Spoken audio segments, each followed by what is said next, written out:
audiencias que están conectadas a esta hora de la tarde. Aquí en la Unisan nos hemos encontrado un sector muy importante y es el sector productor, de manera especial las y los arroceros. 30% de la producción nacional en arroz la pone el departamento del Casanare. Son más de 1000 productores que generan un número importante de empleos y que dinamizan la economía de manera permanente durante todo el año y todos los años en departamentos como el Casanare, el Meta y otros. Hemos insistido en tomar la incidencia, la vocería, la solicitud del gremio arrocero de poder tener sentadas a las autoridades nacionales y esa labor pues al final se ha logrado concretar y aquí organizar con el liderazgo del señor gobernador y creo que las expectativas pues son el lograr tener un diálogo franco, oportuno, hacerlo hoy en febrero y no cuando ya están todas las áreas sembradas para lograr tener un ordenamiento de la productividad. Aquí tiene que haber un compromiso enorme de todos los actores. ¿Y cuál sería el compromiso del gobierno frente al reclamo de un sector que está vislumbrando un periodo de crisis por el tema de los precios impuestos siempre por la industria molinera? Lo que estamos esperando justamente es lo que se va a exponer ahorita en la tarde.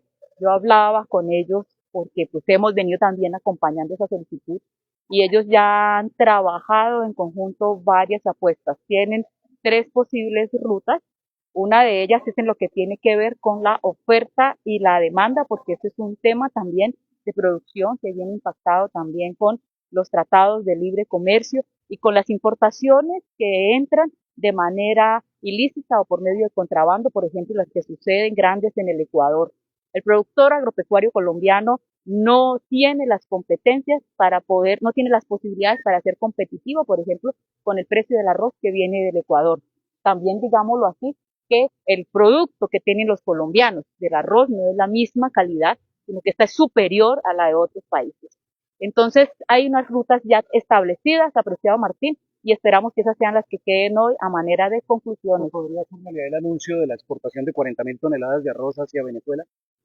Ese es un anuncio que hoy podrá conocerse de parte de la señora viceministra que viene a cumplir una instrucción clara de la señora ministra de Agricultura. Senadora, el gobernador plantea por decreto generar la estabilización de precios. ¿Es posible que el gobierno asuma esa responsabilidad? Ya empezaron a trabajar los técnicos aquí. Este es un trabajo grande con el ministerio, no solamente las autoridades que están acá en Minambiente, Minagricultura, la Agencia de Desarrollo Rural, la Agencia Nacional de Tierras y el Departamento Nacional de Planeación. Si ustedes se dan cuenta, lo que hoy hay es un puñado de profesionales de alto nivel con poder de decisión, porque aquí los directores son los que más tienen a veces decisiones que a veces los mismos ministros, yo se los digo a ustedes, yo que estuve ya en el nivel central ejecutivo. Entonces, aquí tienen que salir unas soluciones que yo creo que son posibles y a propósito de la producción, del poder sacar producción agropecuaria o textil nuestra a Venezuela, eso es justamente a lo que siempre se ha referido el presidente de la República, a tener prudencia y tacto en las relaciones bilaterales, porque aquí no es pelear por pelear con emociones o terminar relaciones con los países, porque nosotros dependemos también de las economías y sí, en un país como Venezuela hay necesidad de la producción nuestra y se puede exportar, maravilloso. Pero también, digamos, la verdad, y es que el área que producimos o la producción nacional es para el país y todavía no es que tengamos sobre cantidades que nos permita a nosotros también exportar. Pero si se dan estos modelos de negocio con los países cercanos, yo pienso que esa es una apuesta que es consecuencia de tener un buen manejo y prudente de relaciones internacionales. ¿Hay oportunidades de apoyo para las iniciativas que le presenta hoy el gobernador del departamento de Casanare? El gobernador ha sido insistente en agroindustrializar el departamento y creo que ese ha sido el sentir de nosotros los casanareños siempre, que siempre hemos escuchado necesidad de sembrar las regalías, sembrar el presupuesto, dejar industrias propias. La gente va a buscar empleos y encuentra muy pocas opciones, al menos para cierto nivel, digamos, técnico o profesional en un departamento como el Casanare, porque no tenemos industrias propias. Estas industrias él las ha enfocado en el sector agrícola y pecuario y hoy conocemos que lleva adelantados los proyectos. Esperamos que esos proyectos sean los primeros que puedan tener una cofinanciación importante del nivel nacional.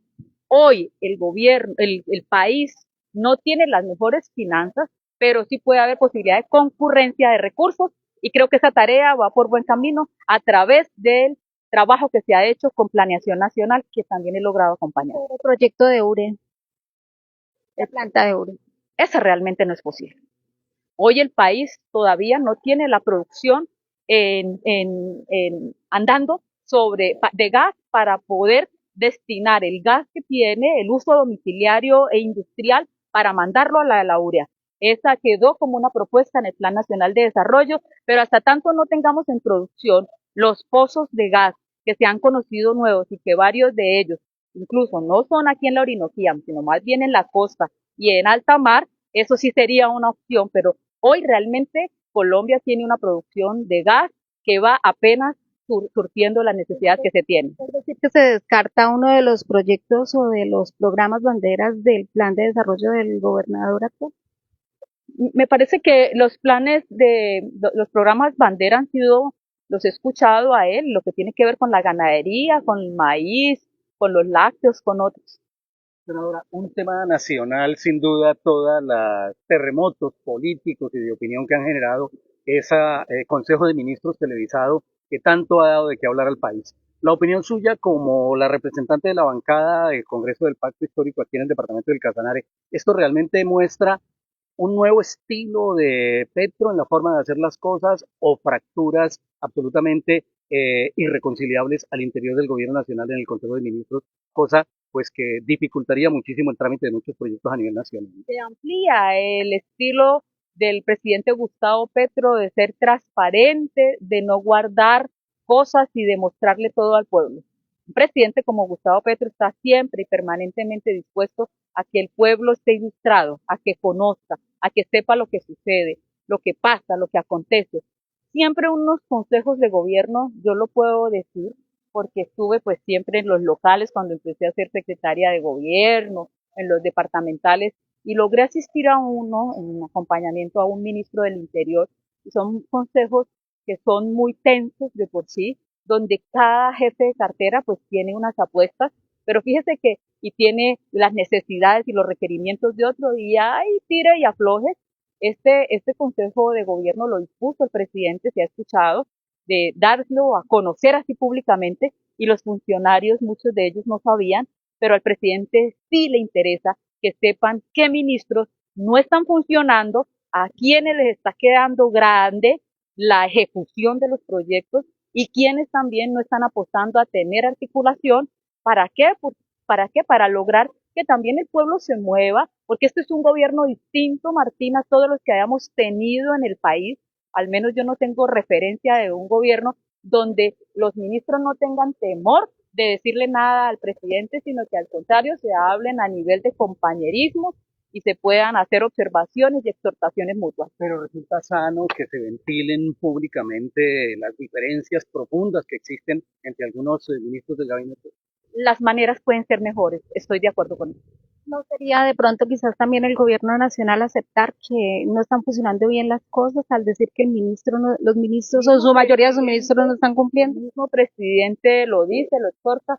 Yo como senadora de la República exhorto, les hago reclamaciones en privado, les escribo, les mando trinos y a mi muevo, hay que mover al Ejecutivo, el Ejecutivo tiene que responder a las necesidades de la ciudadanía, el presidente da lineamientos y lo que tienen que hacer los ministros es bajar los lineamientos y operativizarlos con este tipo de profesionales que hay acá, que son al final los que le dan la cara a la ciudadanía, pero tienen que darle cara a la ciudadanía con respuestas, con soluciones. Yo pienso que esa exhortación es buena y el que se queda con Petro se queda con Petro y el que no le gusta que está con Petro pues que se vaya. Pero aquí hay de hecho la oportunidad de darle espacio a nuevos líderes que entren a reforzar esta ya última fase final del gobierno del cambio, donde el presidente lo único que quiere es que se muestren resultados y no se den excusas. Senadora, lo más importante acá entonces es corregir lo que está fracturado para consolidar el proceso y y la misión que tiene el presidente? Sí, eso sí no nos permite avanzar, la verdad, tener diferencias, fracturas, no, eso no, esos temas personales hay que dejarlos a un lado y creo que eso invitó también a que ellos tengan sus propias reconciliaciones profesionales y personales. Si son capaces, sigan, y si no, dejen el espacio a otros. Un tema local que preocupa, el tema de la salud. Dos noticias no muy positivas. Una en las cuales usted intervino llamándole la atención a la secretaria de salud que hizo una serie de acusaciones algo temerarias contra el agente interventor de Capresoca y usted ha dicho la secretaria se equivocó y como que metió las patas. ¿Ha tenido respuesta de parte del gobierno departamental ese tema? Y segundo, ¿qué opina de la decisión de la superintendencia de retirar la sede regional de la superintendencia de salud, que para muchos representa pues un golpe porque dificulta aún más los trámites de esta autoridad frente al mal funcionamiento del sistema en el departamento del Casanare y en general la Orinoquia, y ahora toca ir hasta Villavicencio? He dicho a la señora secretaria de salud departamental, la doctora Chávez, que se descachó. Y se descachó es que se equivocó, que no debe ni puede decir cosas que no son ciertas o que no le sirven al impulso de la salud en el departamento. Está claro que empresas como Capresoca estaban al nivel de, está siendo pública territorial, nuestra EPS, estaban al nivel en las dificultades que una nueva EPS, que Sanitas y demás. Pero fíjese en lo siguiente, cuando escuchamos a algunas personas, no, entonces vamos a liquidarla, que se liquide Capresoca, quitémosle el problema, ya que llegó Petro, entonces echémosle el cuento que se perdió la empresa pública del Casanare. No, porque es que esto es diferente a que si se llegan a liquidar Sanitas, que es del sector privado y es de fuera del país, pues se van y no pasa nada. Si liquidan Capresoca, ¿sabe qué pasa? Pues le llega todo el problema al edificio de enseguida, que es la gobernación del Casanare, porque es un activo propio nuestro. Pero además lo más importante y a lo que más nos debemos ocupar es que son más de 150.000 casanareños que tienen la salud en una EPS que sí da respuesta, no en el ideal, pero sí da respuesta a las solicitudes de salud. ¿Qué dije yo entonces? Que la señora secretaria de salud viene a reclamar, claro, como es la gestión del gobierno nacional, un gobierno que yo en la mayoría de sus acciones lo defiendo, viene a reclamar que por qué el superintendente o el agente interventor decidió contratar con una empresa privada de afuera. Primero no es de afuera, es privada, porque resulta que la red es pública y es privada, y ustedes saben que cierto nivel no lo tiene nuestra red pública. Red Salud no está competentemente hoy o no tiene la competencia mejor para atender la red, por ejemplo, la ruta cardiovascular. Pero este agente interventor al que yo le reconozco, y me pareció que no estaba bien de la secretaria, tal vez fue un pensamiento en falso, fue un bache, fue una actitud en emoción, porque estaba en un evento nacional, y entonces eso es posible también, pero no le permito porque es la primera vez que Capresoca dispone poner toda la red, todo el primer nivel en la red pública, y nunca Capresoca había entregado a todas las 16 de municipios de Red Salud y a las 4 propias. Es decir, aquí hay que invitar entonces a que hablemos las cosas como son, y eso fue lo que yo dije y no he tenido ningún tipo de respuesta, pero lo que yo sé es que ellos al interior echaron una reculación, se llama, y entendieron que pues eran cosas. Y yo estoy llamada a decir las cosas como toca decirlas. Y le agradezco mucho, Martín, usted que me tome este punto, que ayer lo revisé, creo que en su diario, y tomé pantallazo para empezar a hacer acciones, porque no me parece, y no estoy de acuerdo en eso, que nos hayan retirado. Seguramente hicieron cuentas, no corresponde el número de atención, pero vamos a insistir para que, al contrario, es decir, no tenemos por qué estar nosotros dependiendo siempre del Meta o de Boyacá. Todavía tenemos mucha tarea por internalizarnos en muchas acciones. Entonces, mi compromiso para hacer una gestión ante la Superintendencia de Servicios de Salud, pero también les abono a ustedes algo. Estamos haciendo una gestión grande ante la SIC, que es la Superintendencia de Industria y Comercio, de tal suerte que podamos tener en el Casanare una casa de atención al consumidor, una gestión que estamos promoviendo que logre hacerse con el señor alcalde Marco Tulio, y como también insistir en el seguimiento a la Superintendencia de Servicios Públicos, porque vemos que no hay una corresponsabilidad con este agente interventor.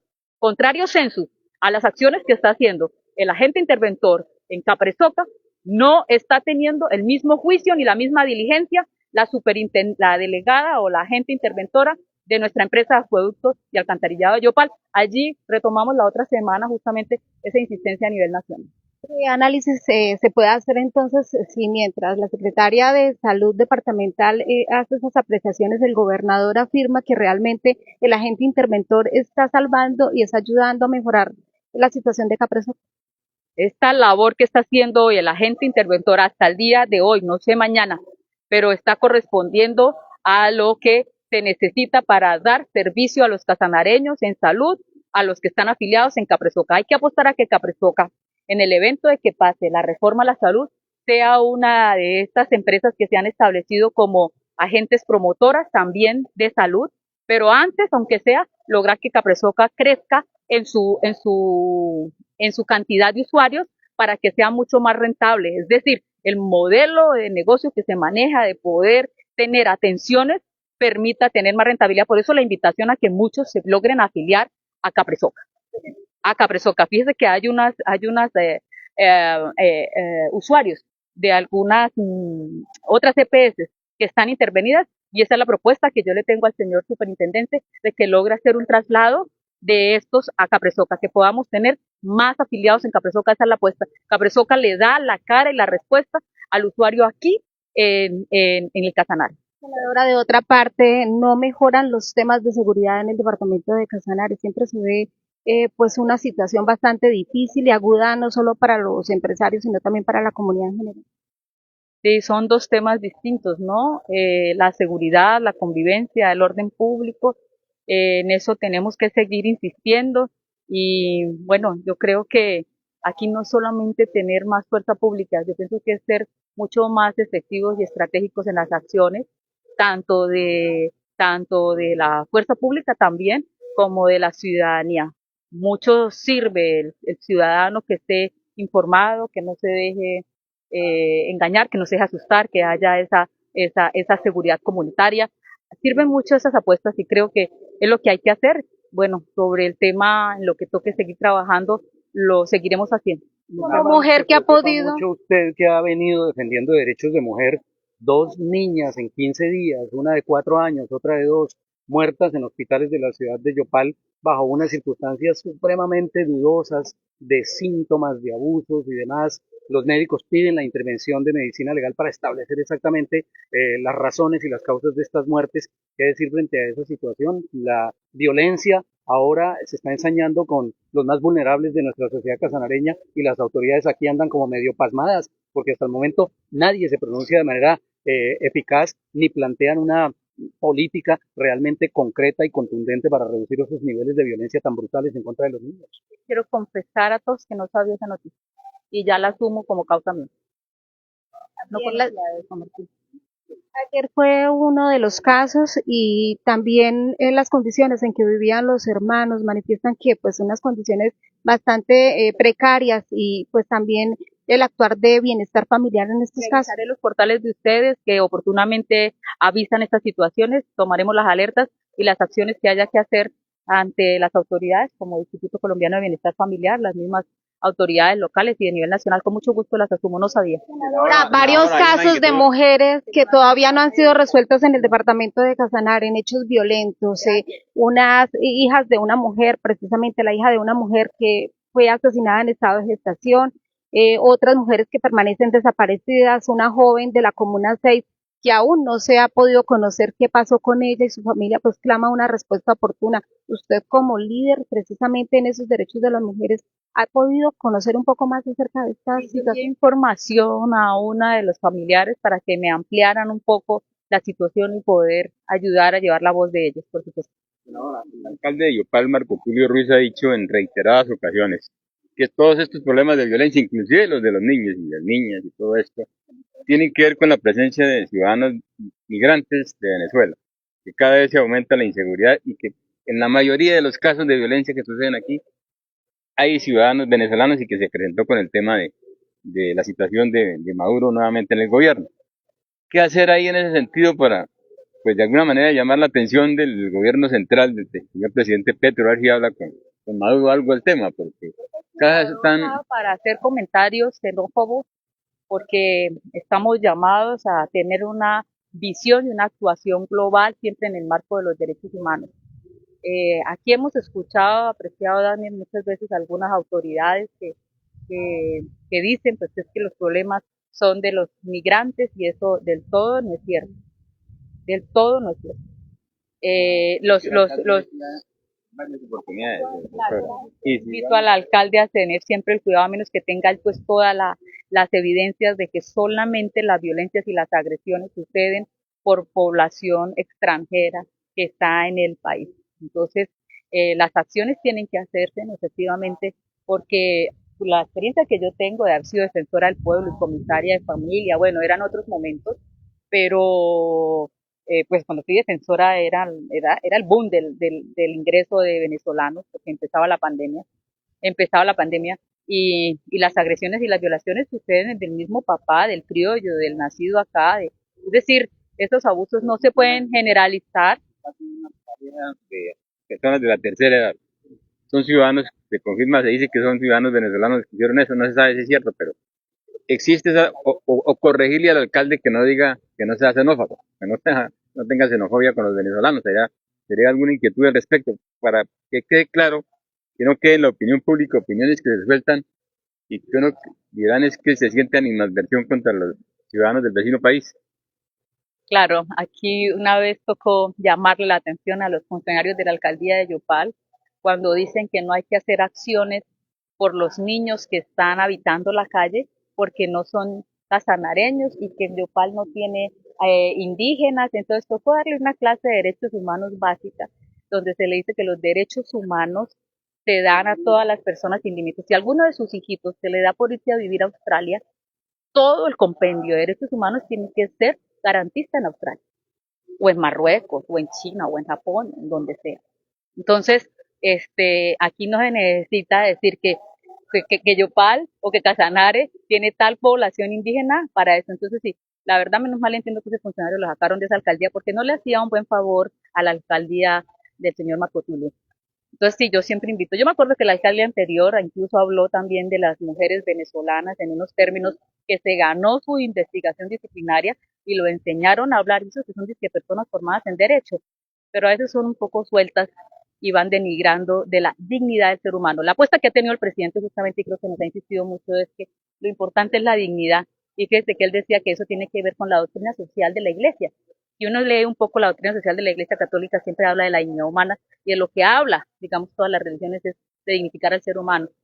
Entonces hay que revisar, sí, y igual, de donde sean tienen que llevar, como dicen, todo el rigor de la ley. Aquí hay que investigar, hay que revisar. Yo he querido tener una mesa técnica, pero a veces se expanden muchos temas que a mí me han dicho, Sonia, senadora, algunos, concéntrese en algunas causas, pero yo quisiera, por ejemplo, con la experiencia que tengo, revisar cómo están haciendo varias acciones de investigación policía, o sea, acompañar o revisar cómo conocer cómo andan, por ejemplo, las investigaciones policíacas y qué fuerza tenemos, por ejemplo, con el Gaula, con todo, es decir, porque a veces esas mesas técnicas ayudan a tener acciones de mejora. Senadora, manifiesta usted que se está tratando de establecer una casa refugio para los habitantes de calle, la población vulnerable, vamos, de realizar precisamente acuerdos que se pudieran buscar. Unas acciones que den salida y solución a la población que habita en la calle, porque fíjate que también es una responsabilidad y la necesidad de estas políticas públicas. Lo que es cierto también es que no hay recursos para todo, pero como lo decían aquí adentro, hay que apostarle a un nuevo modelo que se llama concurrencia de recursos y buscar hacer bolsas donde todos pongan algo para dar soluciones a las necesidades de los más vulnerables. Hay denuncias de algunos habitantes en el sector del Pajonal que manifiestan que se dio un operativo bastante presuntamente irregular por parte de las autoridades donde les fueron incinerados los cambuchos y les dieron solo minutos para que evacuaran los mismos, donde habían niños menores de edad, de venezolanos. ¿Ustedes han podido, de pronto ha llegado alguna queja a usted que pues precisamente prevalece los derechos de los niños, No sabía ese dato tampoco. Les agradezco que me regalen los datos. Carlos, si me ayuda a sumarse para tener esas informaciones que me dieron aquí.